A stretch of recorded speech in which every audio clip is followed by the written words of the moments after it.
Hey, and welcome back to the Leadership Institute. My name is Michael Miller, and once again, it's wonderful to be with you face to face, as opposed to just the audio sessions we've been doing all along. With that, today we're going to talk about your communication. And my question to you is, have you ever had a problem with another person? In other words, did somebody ever do something to you where you felt like maybe you should have said something and you didn't, and the person walked away and you said, oh, I can't believe I let them get away with that? Or, flip side, have you ever been in a situation where someone maybe said something to you that you didn't like and you flipped out? You let them have it? Perhaps you yelled or used language that was inappropriate? Think about it. Have you ever been in a situation like that? Today, we're going to help you out a little bit in thinking about your communication skills. But before we get into some of the meat of that, I'm going to ask you now, if you already haven't, to go to the Blackboard site for this session and take the assertiveness questionnaire. Well, if you haven't taken it yet, you can pause me and go ahead and do that and then come back, because I'd like to explain to you what that questionnaire tells you. Now, if you've taken the questionnaire, you'll know that your score fell between the low of 14 and the high of 70. So what does it mean? In other words, what does the questionnaire mean? Well, it begs a question. It gives you a measure of the extent to which you communicate in what the experts refer to as assertiveness. So, the midpoint of the survey would be 42. So let's say you scored 41, 42, 43. What that means is that you communicate in what the experts call an assertive fashion 50% of the time. So in 50% of the times when you've had a specific concern or complaint with another person, you communicate in what the experts call an assertive fashion. Now, the higher you go, in other words, the closer you get to 70, the higher the percentage of time you communicate assertively. Conversely, the lower you go, the closer you get to 14, the less percentage of time would you be communicating in an assertive fashion. So, if you scored 60 on the assertiveness questionnaire, you're looking at a high level of assertion, probably 85% of the time. If you scored 19, well, you're looking at a lesser percent, maybe 5% or 8% of the time would the experts say you communicate in an assertive fashion. So that's what that survey does for you. Please, if you scored high, you're not all that. And if you scored low, you don't stink. Rather, I want you to use the assertive questionnaire as a barometer, as a window into your communication pattern, and as a chance for you to think about ways to increase the level at which you communicate assertively. Now, all of this begs a question, right? If I told you that you communicate in an assertive fashion 50% of the time, that would mean that you knew something. What do you think it would mean? Yeah, that you know what assertiveness is. So let's go there. Let's talk about 3 patterns of communication. But to do this correctly, I want you to come over here with me to this end of the communication spectrum. And I want you to imagine behind me a house, right? Behind me is a house, and right here is the beautiful door. In front of this door, what would there be? In other words, as you came up the stairs to the beautiful home and were about to enter the door, what would be in front of the door? A doormat, right? Do you know people that communicate in that fashion? Do you know people that get walked all over, especially in situations where there might be complaints or disagreements? If you do, what we call this is non-assertion or non-assertive communication. Now think for a moment. Why would someone act like the doormat? In other words, what would they get out of communicating in that fashion? Think about it. The goal or aim of non-assertive communication is to what? 2 things. Avoid conflict and please others, right? Their goal in acting in that doormat fashion is to avoid the fight and to make you happy, right? Now, if someone communicates in that fashion, how do you think they feel about themselves, right? They probably feel that they have little or nothing to contribute to a situation, but you have a lot to contribute, right? They probably feel that your wants, your needs, your feelings, your opinions, your beliefs are very important, while theirs have little or no importance, right? If someone were to communicate like that, how do you think they end up feeling, right? They probably end up feeling anxious, frustrated, hurt, and unhappy, right? So let me ask you this. You probably think that it's bad to communicate in a non-assertive fashion. Is it? Can you think of a time that it might be wise to communicate in a non-assertive fashion? You have a driver's license? I do. I've been licensed in 5 states, and the driver's manuals in all of those states actually advise non-assertive behavior. Do you know when? In cases of road rage. What does the driver's manual say? So right, imagine you're driving down the highway and someone tails you, right, and starts to beat their horn at you and drives by and goes like this to you, right? The road manual says what? Do not make eye contact. Do not engage the person, right? Maintain your speed. Don't speed up, don't slow down. Get into the middle lane and then get over to the right, right? All of these things are non-assertive. But why? Right? Why? Because to engage the person would do 2 things that would be bad. First, if you engage the person that's committing road rage against you, what happens? The situation escalates. It gets worse, likely, right? And second, what are both drivers doing then? They're not paying attention to what they should be paying attention to. They're paying attention to each other, which increases the likelihood of what? An accident, right? So there might be situations where you would choose to be non-assertive that would be effective, right? Somebody's really upset and yelling and freaking out, and you say, I'm not dealing with you until you calm down. That's not assertive, but that might work for you, right? Think about times that you've been left wishing you had said something though. Perhaps that's not the time to be non-assertive. Let's come all the way over here. Let's think about the other side. Come on, tell Michael, don't be stupid.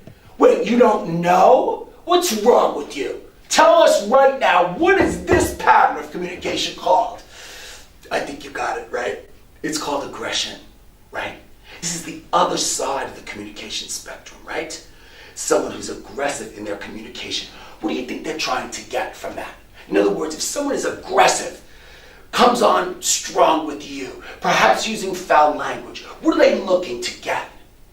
The aim of aggression is to win, if necessary, at your expense. In other words, in the extreme, people who communicate aggressively do so for what reason? To get what they want, whether or not you're pleased with it or not. Very interesting thing about aggression, right? Because it implies that my wants, my needs, my feelings, my opinions, my beliefs are very important, and yours, little or no importance, right?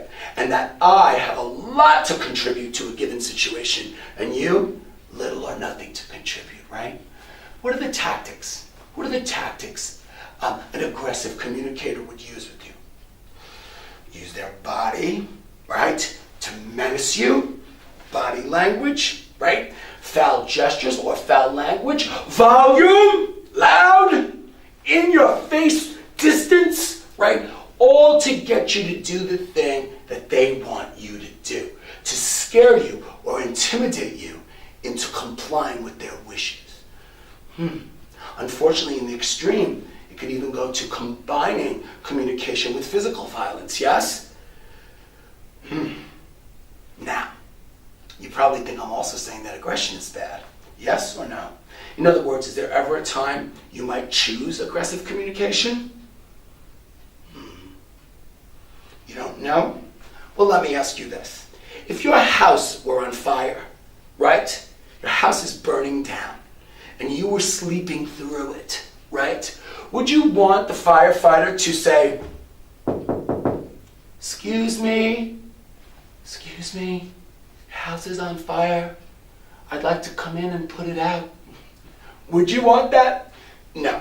What you would want is them to break the door down, shake you out of bed, get you out of the house, and then later talk to you about whether you wanted to live through the fire or not, right? Because the latter is too late. Fact is, at times, we want aggression. The law even recognizes our right to be aggressive in the case of self-defense and protecting either our person, others, or our property, right? So there are times, perhaps, that both aggression and all the way over here, non-assertion, are appropriate. But for our purposes, in the leadership context, I'm going to suggest to you that the midpoint, that assertion or assertiveness, is the best way to go in the majority of times, right? Because think about this.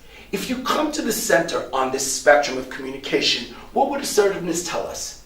Assertiveness would say that my wants, my needs, my opinions, my feelings, my values, my beliefs are important, but so are yours, right? Assertiveness, by definition, implies that you have a lot to contribute to any given situation, but so do I, right? If you think about it, if people were assertive, what would happen? Well, we would all feel more included, likely. We would resolve conflict and problems. We might achieve more goals because we would what? We'd be mutually communicating. Now, please keep in mind, it's not kumbaya, but assertiveness tries to meet the needs of everybody involved. In other words, it doesn't always do it 100%, but the attempt in assertive communication is for people to get their needs met.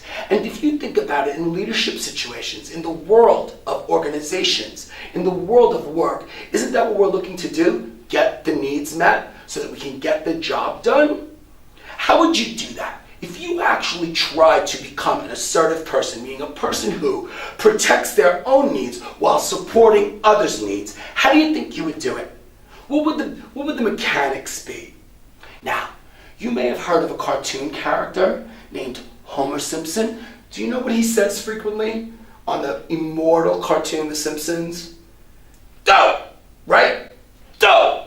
The creator of The Simpsons, Matt Groening, spells dough D'-O-H, and I want you to think about that. D-O-H. To become more assertive, you want to say, dough! I should speak up. Dough! I should be courteous of other people and listen to them. Dough! I should calm down right now and be more respectful, right? How do you do it? Dough. D-O-H. 3 ways for you to communicate more assertively. The first is D. D meaning direct. What do you think direct means? If someone's positively direct with you, what do you think they're doing? They're telling you their wants, their needs, their feelings in direct ways, meaning they're not using a lot of words. They're not using a lot of adjectives. They're not couching their communication with a lot of stuff. They're just telling it like it is. Concise. That's the best way to communicate assertively. Just to say it.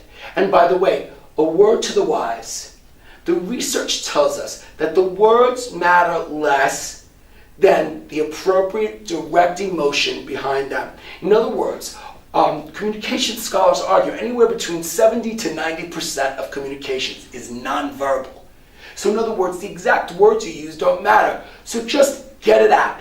Say it as quickly and as clearly as you can. That's direct, right? So assertive communication behooves that we think about being direct. Now, what's the second part? The second is O. And that's open. Certainly, is this open? Am I open to your feedback right now with this kind of body language? Certainly not. Open implies that we are open and welcoming others' thoughts. For clearly, if we're going to be direct with someone, in other words, tell them how we really feel in as few words as possible, don't we need to be open to hear their response? So being closed off is not the way to go. Right now, I want you to think about this. If you were dating to give feedback to someone and you wanted to be open, your body posture counts. And I want to show you something. I'm going to ask you, if you were giving feedback, to someone, you were going to tell someone how you really felt, right? And you were sitting down. Do you think this is the way to do it? Hey, you, come on in. I got to tell you how I'm feeling about you, right? No. Truth is, most of the time, when we're going to deign to be direct and open, we're a little nervous about it. Particularly in leadership situations, perhaps you're going to give someone feedback that's difficult or negative. How are we taught to sit? If you think about open body posture, how are we taught to sit, right? We were taught to sit like this, right? Sit up straight, they told us. Is this the way to sit? What do you think? Do I look comfortable and ready to give you feedback right now? Probably not, right? I look like the robot. Hello, I'm going to give you assertive feedback now. Doesn't really work. But what's wrong? Is it my back? What's wrong with this body posture? It's not my back. The fact is, it's my booty. Think about this. Is this better already? My back is at the same angle it was at when it was against the chair, but because my booty is in the center of the chair, it looks more natural, yes? I think it does too, right? Now, where are your feet? Planted firmly on the ground, right? If you like to cross your legs, cross only at the ankle, right? And where do these go? These hands, up here, out here, in your lap, on the desk in front of you folded, wherever you want, right? So feet are planted firmly, hands are in our lap, we're sitting up straight. I'm ready to give some feedback now. Now, you want to take it over the top. You want to take it to the most professional level. I'm going to ask you to do the 20-degree tilt. Watch. Now, I'm on video, but I'm with you right now. Do you feel this? Do you feel this body posture? I'm with you right now. When you're about to give assertive feedback to someone, you need to be open to them, which means you need to be present. This body posture conveys to someone, I'm with you. In fact, I can get up and go with you right now. That's what my body posture shows, right? Feet planted firmly, the legs closed. Hands in your lap, 20-degree lean, perfect. You'll feel the confidence of this body posture as you try to be open to receiving what the person you're communicating says back to you. Pretty good, right? Direct and open. The last of these is what? The last of these is the H, as I move this chair away. The last of these is the H. And what do you think the H stands for? You know it. You got it. It's honest. The hardest thing to be. Sometimes it's the hardest thing in the world to tell somebody the truth as you see it. And I want you to think about this. Sometimes we're not honest because we want to be nice. Yes? And really, we smile at people when we're upset at them. We don't tell them exactly how we're feeling because we don't want to hurt their feelings, because we want to be nice. Well, I have to tell you something. That's not very nice, is it? Is it very nice to be annoyed at someone and not tell them and smile at them? See, what we really need in leadership is people to tell the truth as they see it. You can give someone a gift when you're honest. Do you know that? When you work with other people and you know they're not meeting the goal, they're not making the mark, they're falling short, and you don't say anything, you enslave them. And I'm using that word seriously. You enslave somebody. You keep them in a box, never to rise, never to improve, never to grow, because they may not know that they're not meeting it. And when you smile and are fake nice to them, what happens? They stay exactly as they are, never to grow, never to improve, never to change. When you deign to tell somebody the truth, to be direct, open, and honest to them, what you allow is somebody to rise, to improve, for them to improve themselves so they can do what?